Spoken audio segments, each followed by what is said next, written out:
Ang dami kong tinignan na sasakyan dito sa Kawayan tsaka sa Tuguegarao. Kaso talagang walang pumasok sa akin at hindi ko nagustuhan lahat ng sasakyan nila. Meron ako nakita 2016 Premium. Pag lifter ng sasakyan, puro kalawang yung ilalim. Matino yung kaha pero yung ilalim hindi ko nagustuhan. Talagang nangangalawang at nabubulok na yung ilalim. Yung pinuntahan ko naman sa Tuguegarao, ang problema naman nun ay yung kanyang paddle shift. Tsaka yung cambio niya ng plus minus ay maluwag, laylay na kumbaga. Ay baka transmission yon, tapos may pitak yung salamin, unregistered.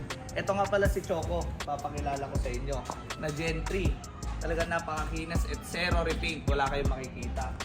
Nung chinek ko nga ito, lapit mo. Nung chinek ko nga ito, tinignan ko lahat ng fittings niya, kung may banking ba, kung parehas dito at saka sa kabila talagang wala siyang bangka. Original. At tingnan niyo yung lens ng mga ilaw niya, mga malilinaw lahat. Ito.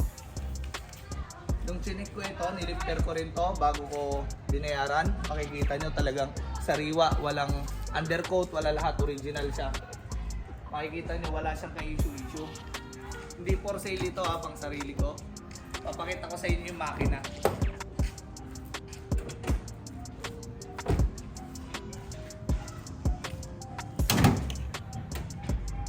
Dito naman sa makina, sinek ko lahat normal. Ayan, makikita nyo, hindi ko nilagyan ng pampakintab. Pinunasan ko, saka nagpapa-engine wash. Ito, makikita nyo dito ka. Makikita nyo, dito lahat, dito ka. Dito lahat ng markings, ayan, makikita nyo, talagang hindi siya nagalaw. Ang odo pala na itong unit ko na to, ay 65 odo. Napakasariwa ng makina niya. 4N15. Ayan, makikita nyo, walang nabago, original lahat, andito lahat ng mga markings niya. Tapos 3 beses ko nga pala to in-scanner. Diniagnose ko, okay na okay. Wala naging problema, hindi tampered ang odo niya. At talagang literal na sariwa. Tara, dito tayo sa loob. Ayan, check nyo dito. Yung mga markings niya, walang nagalaw. Urig-urig lahat. Ito nga pala yung lobe niya. Ayan yung odo niya. 66,452 na. Yan yung odo niya. 66,452 na. Ayan ang loob. Makikita nyo. Dito makikita nyo walang repaint. Wala lahat. Ito nga pala yung second row niya. Ayan. Lalong lalo na sa bobida. Kung makikita nyo. Lalong-lalo na sa bobida, kung makikita nyo, wala siyang halos dumi, malinis. Talagang napakaganda rin at napakagaling din ng first owner na nag-alaga sa kanya. Talagang wala akong masabi, urig lahat. Wala kang makikitang ibang issue. Sariwa talaga tong unit natin na to. Pero ito ipanggamit lang muna natin. Ayan, makikita nyo. Dito tayo sa likod.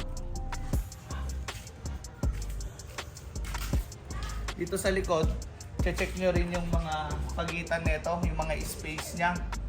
Kung mas lapat dito, tsaka dito magkakaiba, pangking, sigurado yun, na-repeat at nabangga yun. Dito pati plaka, wala naman. Okay lahat. Dito check nyo.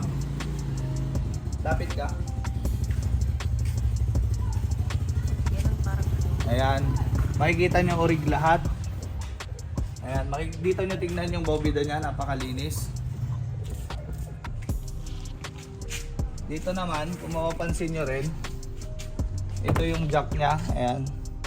Makikita nyo talagang urig-urig siya. Dito makikita nyo walang bangga, wala lahat.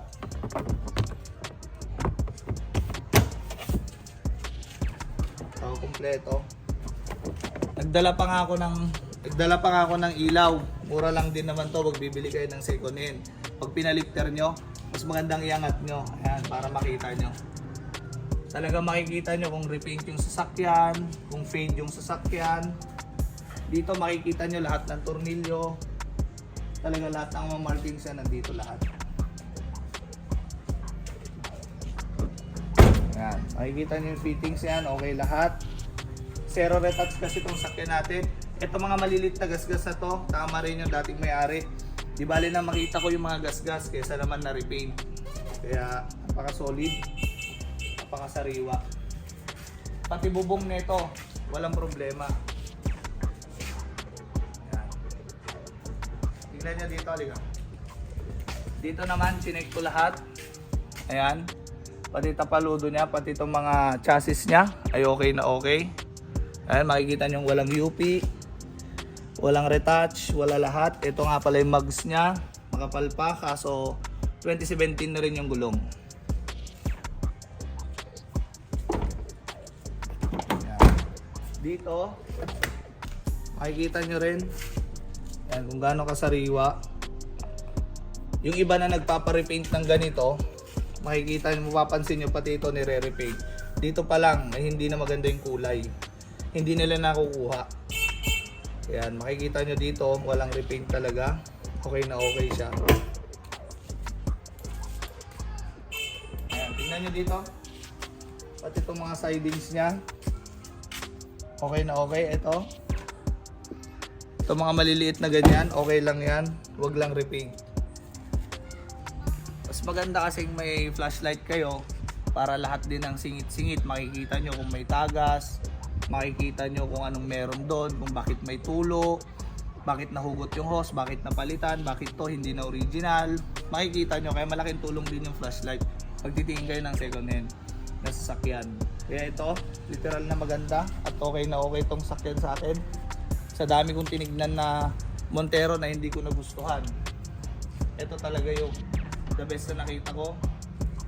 Wala kayong masasabing issue, walang mga UP ang mga plaka. Makikita nyo rin dito sa taas, okay na okay. Pati itong mga to, mapapansin yan pag may mga repaint. Ito rig lahat.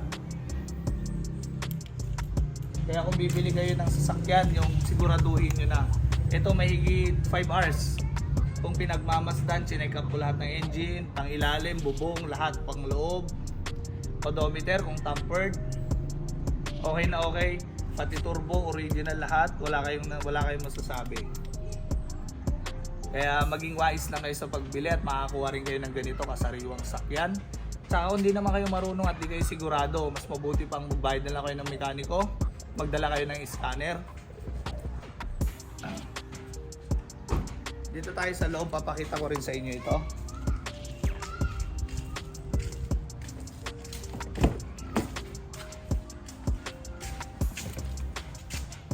Dito nga pala kung mapapansin nyo, yung ibang na nagbebenta, may kunwari, yan. Check nyo lahat ng ilaw kung kompleto. Check nyo lahat ng ilaw, battery, check engine, yan. Seatbelt, tsaka ABS, check nyo. Ngayon, pag pinaandar nyo yan, dapat mawawala lahat yan. Bababa ko ang handbrake. Bababa ko ang handbrake.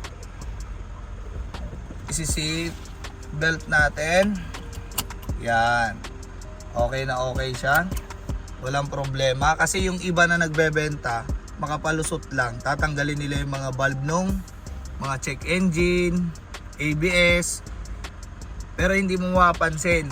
Pag andar mo, kala mo walang warning na may siring ABS, may check engine, yung pala tinatanggal nila yung valve, nagpapalusot sila. Ayan, makikita nyo naman kung gaano kasariwa. Ayan, pati yung dashboard nya, lahat. Ayan, 72,000 pa yung exchange oil, 66 pa lang tayo.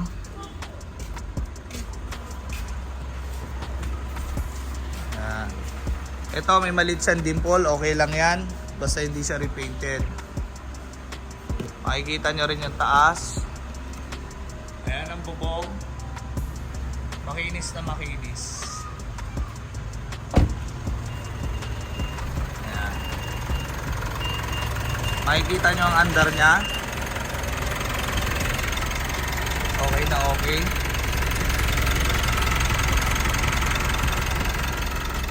Napakasariwa. Manggamit ko lang muna ito.